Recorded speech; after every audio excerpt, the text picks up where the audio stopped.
Graça e paz, meus amados irmãos e caros ouvintes. Este é mais um Palavra Viva aqui com o pastor Josivan. Sou pastor da Primeira Igreja Batista em Vila Ramos, aqui na Avenida Coronel Alves Rocha Filho, 390, na Zona Leste, capital de São Paulo.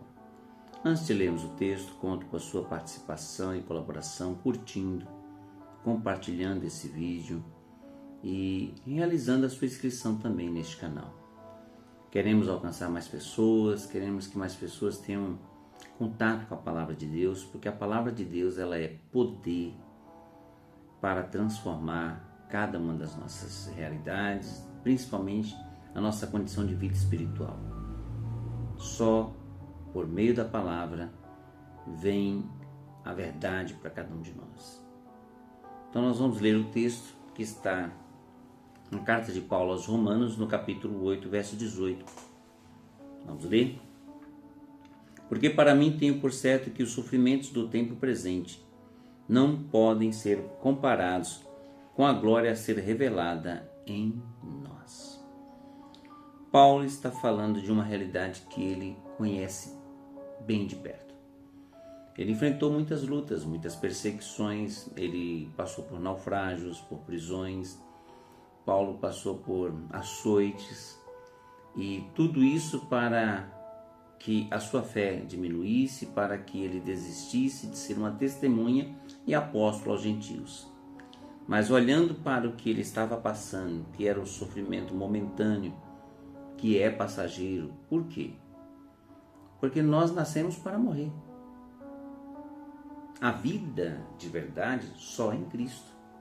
E isso Paulo tem consciência porque quando ele se encontra com Jesus, ele tem um encontro verdadeiro com Jesus no caminho de Damasco, toda a sua vida, todo o seu referencial de vida muda por completo.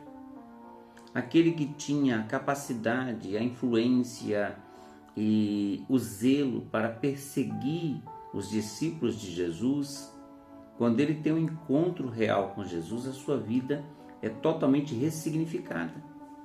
Então, ele chegou a se considerar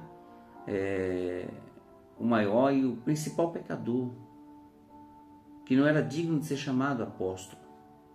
Mas o Senhor o faz apóstolo aos gentios para que ele chegasse aos lugares que o judeu teria muita dificuldade de chegar.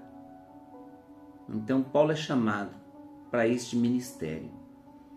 E não é um ministério fácil, não foi confortável para Paulo. Ele enfrentou muitas situações, abandono, por exemplo. Quando ele estava preso, aguardando o seu julgamento em Roma, muitos o abandonaram. Ele sentiu falta da visita, do auxílio de muitos deles. Igrejas no seu ministério deixou de contribuir, de sustentá-lo. Ele teve que confeccionar tendas para justamente ter o seu sustento, tendo consciência de que ele não era pesado para a igreja, quando era dever dela cuidar do ministro da palavra.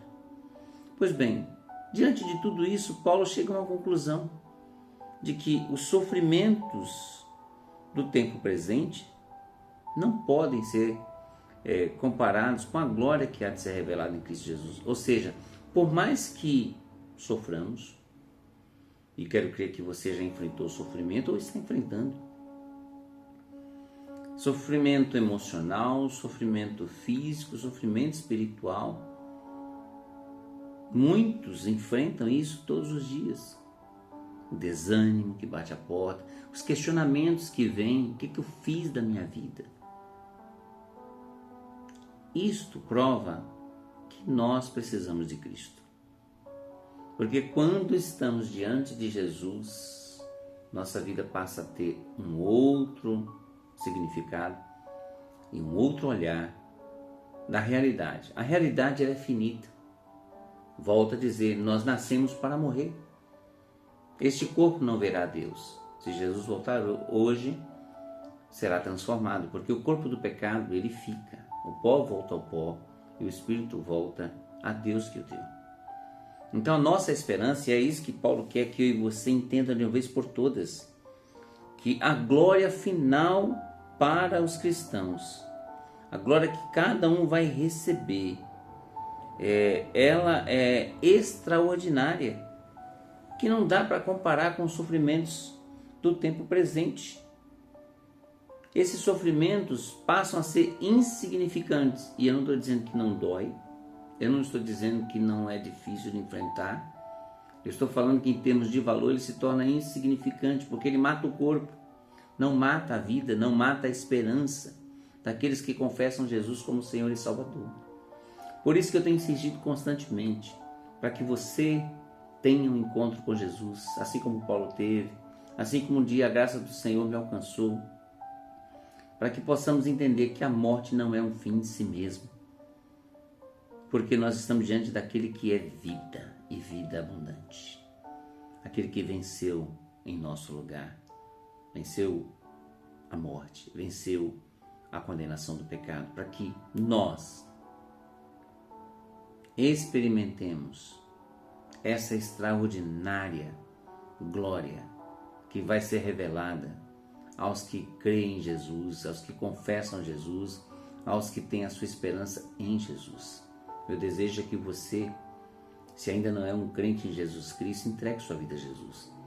Mas se você é um crente em Jesus Cristo, como eu conheço alguns, estão passando por grandes lutas. Alguns estão enfrentando tratamentos que trazem muita dor. Quero dizer para você, isso vai passar.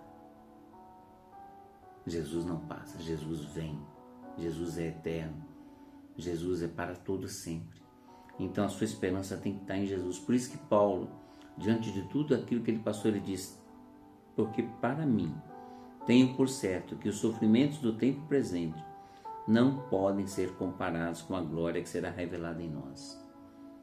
Esta glória está reservada aos que creem. Esta glória é para aqueles que confessaram Jesus. Esta glória é para aqueles que não foram vencidos pela dor, pelo sofrimento, mas foram convencidos pelo amor, o amor de Jesus, o amor que nos sustenta. Eu quero dizer a você, meu amado, a você, minha amada, fortaleça sua fé em Jesus. Se apegue àquele que é a vida. Libere perdão, peça perdão, se liberte de uma vez por todas. Não permita que nenhuma mágoa, nenhum mal, nenhuma prisão que o pecado possa trazer ofusque esta glória que será revelada em Cristo Jesus. Se tiver que chorar, chore, porque eu sei que não é fácil enfrentar dor nem sofrimento, mas sabendo que nosso Redentor vive e que nós somos mais que vencedores em Cristo Jesus. Vamos orar? Pai amado, Pai querido, muito obrigado por Tua palavra. Muito obrigado porque o Senhor tem sido Deus presente nas nossas vidas. Independente dos erros que a vida impôs por conta de não termos uma maturidade, um conhecimento de Ti, sabemos o quanto erramos, ó Pai, e Te pedimos, perdoa os nossos pecados, perdoa a dureza do nosso coração, perdoa as nossas falhas. Ajuda-nos, ó Deus, a sermos melhores. Ajuda-nos, ó Pai, a vencermos esta luta diária. Em Cristo Jesus é que nós te pedimos, ó Pai, perdoa os nossos pecados, perdoa as nossas falhas, aumenta a nossa fé em Ti, tem misericórdia, ó Deus, das nossas vidas. Te peço, ó Deus, nessa hora, que o Teu socorro bem presente alcance cada coração aflito, cada coração que está triste, cada coração que está passando por dor, sofrimento, por falta de esperança. Ó Deus, visita com o Teu poder e com a Tua glória. Que eles sintam nesta hora, Deus, o coração aquecendo, sabendo que a Tua presença é com cada um. Socorre os enfermos, socorre os enlutados, socorre aqueles que estão, ó Deus, passando por lutas. Tem misericórdia. Sustenta o lar da viúva e do órfão, sustenta a Tua igreja espalhada na face da terra. E, ó Deus, te peço por cada lar, por cada família, no santo nome de Jesus. Amém. Meus amados, que o Senhor os abençoe, que o Senhor os guarde, que o Senhor levante sobre vocês o rosto e lhes conceda a paz. Nunca se esqueça, Jesus te ama. Até o próximo Palavra Viva, querendo Deus.